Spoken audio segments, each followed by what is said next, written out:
live back with us tonight, John in Focus, and thank you for your time tonight. Joining us now to share her thoughts on former President's eligibility and other political implications of him raising his hand to be occupying the position of chairperson of the ANC come December election is political analyst Dr. Fikile Vilakazi. Good evening and thank you very much for your time and for joining us tonight here on In Focus. The current chairperson characterized this as a joke, that the former president has raised his hand as a potential candidate for the position of chairperson. Is it as much a joke as the chairperson would like for it to be? Good evening, Thabo, to you and to the viewers at home. I would like to perhaps say that for me it's not a joke. I don't think that this is comedy. I think that it's an indictment. I really think that is sort of a display of lack of discernment of the political climate in the country, just in terms of what we are going through as citizens, around issues that are carried around corruption in the name of the former president Jacob Zuma. So I really don't take it as something that is fun. I don't think it's a joke. I think it's serious. I think if he was to be elected, he will definitely take that position because he clearly lacks ability to discern the moments, particularly the moments that we are in South Africa politically, around issues really of ethics, issues of leadership, issues of accountability. He doesn't seem to see that. I mean, if somebody of the former president's caliber was able and had the capability to discern, I don't think he would have even written that statement. And so for me, that's not a joke. It's not a joke because if it's given that, he will take it, and that's how power works itself, and it's dangerous. That's my perspective. Yeah. Do you think he is looking at different branches, or is speaking to different branches, or indeed maybe is the PEC underestimating his influence still in the branches, because he believes that there is a substantial amount of branches who would want him to take that position, who have lobbied him, who have engaged him, and therefore he's prepared to take up that position if they so desire. But the PEC has come out, in fact the timing of it quite interesting as well, to also say, well, 95 of the branches are saying this is who should be occupying those positions.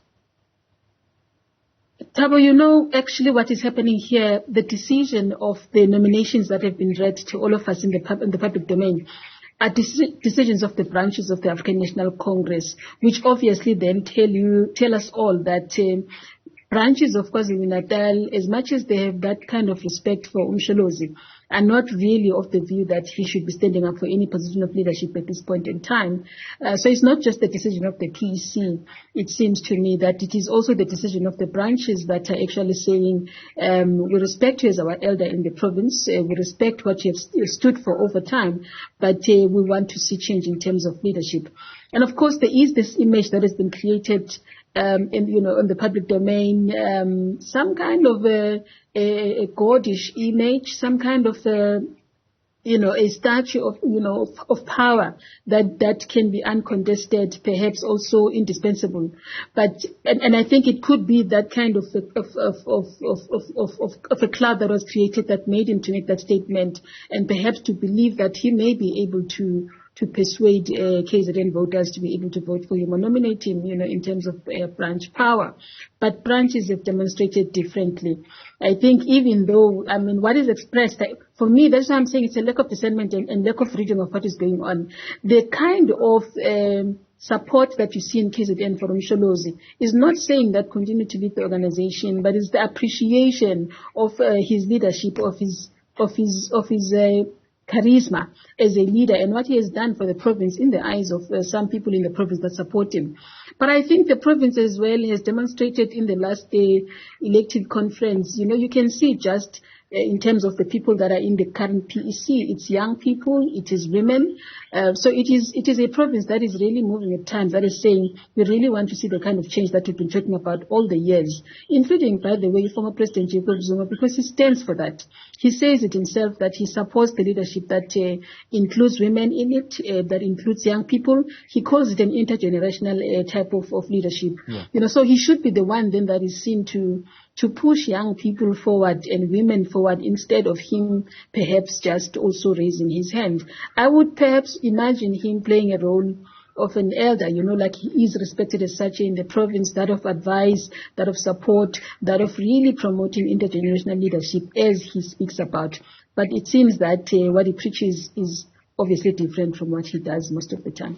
His view on that particular point, generational mix versus what he says generational takeover, he says not in full support of the generational takeover, but still pretty much in view of the generational mix idea. Do you think that is him not being in touch with the reality of what I suppose the younger leaders are feeling right now? Because, he says in that letter, well, look at the provinces have been led by this younger generation. What have they really done? Would that statement alienate him even more from that generation?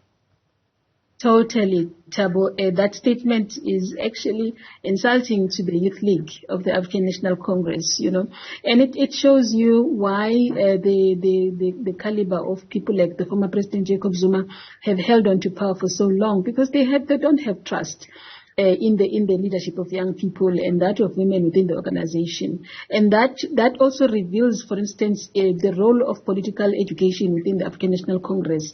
Because if you have been leading an organization for 110 years, you should know that there are people who are capable of succeeding you. You should know that there's a clear succession plan that has been put in place that is embedded on political education, political management, and political succession. So he should be actually one of the people at the age of 80 plus who is confident to say the ANC has raised capable cadres within its ranks who can confidently take the movement forward, who can confidently take the organization forward. And if he's not able to say that, we should all be worried. If he's not able to demonstrate that level of trust, it means really that the ANC has lost its touch with political education, issues of succession, issues of leadership, strengthening and leadership building within the organization. And that signals a deeper crisis than we think. There's something that the Deputy President, Didi Mabuza, said when he was asked about the various slates and the various nominations that are going on. He said there's a degree of desperation that is behind these many nominations. Now, I'm sure former President Jacob Zuma knows very well what the predecessor have done and what they would have done in this position at 81. I'm sure, in the words of the late statesman Nelson Mandela, don't call me, I'll call you, type of situation would have been the right thing for him to have been saying at 81. Why do you think he would say, no, I'm still available? It's actually really perplexing. It's really confusing why he would do that, except, of course, perhaps to look at some of the issues that he's going through at a personal level. Thabo, as you know, occupying political office within the African National Congress is also about bread and butter issues.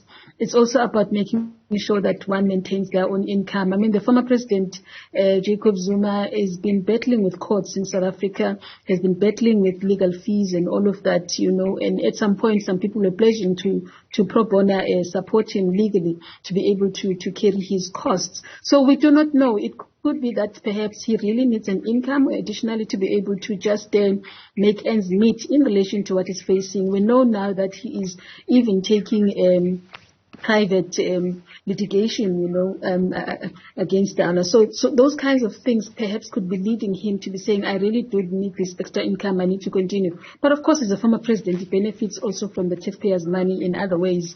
So that argument may not hold weight, except, of course, taking then the angle of power, that says if it is not money, then it's definitely about power, and it's definitely about this euphoria that has been created in the public domain around his image, really as an uncontested,